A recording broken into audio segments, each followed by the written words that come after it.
Hello, welcome back. Thank you for joining us. So in this session, we're going to be taking a look at how we can download CodeBlocks. If you want to do that, you can just search for CodeBlocks on Google. You're going to find this website right here. You can now select CodeBlocks, the website, or you can just directly go to codeblocks.org. And then on the left side, you can see the downloads pad. And then you can find this download the binary release. Click on that.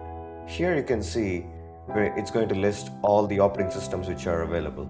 Now you can either select your operating system, like if you're using a Mac operating system, you can just select Mac OS X or Linux 32-bit or 64-bit. But for me, I'm going to use Windows since I'm using a Windows operating system. mingw setup.exe. The file you see here, you can click on either FOSS-hub or else sourceforge.net.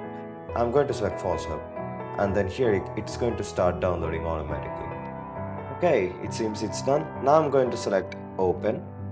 We can now select next, agree. So it seems it has finished running the setup file. Now we can select yes. So you can see this is how CodeBlocks looks like. If you guys want to create a new file, we can just go to file and then new, and then you can open an empty file. So what you can do right here is, where I'm going to save the file as CodeBlock.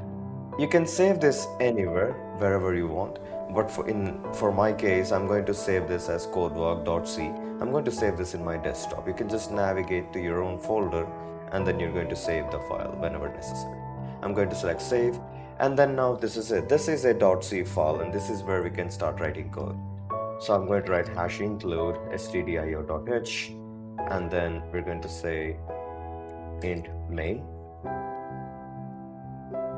Let's try writing some code here. So return 0 since it's an integer function. I'm going to say printf. I'm going to say hello. Let us run this program once. If you want to run this program, you can see there are three options here.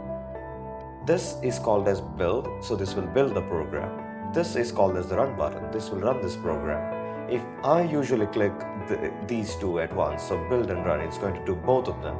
I'm going to run this. Now you can see it's going to say hello.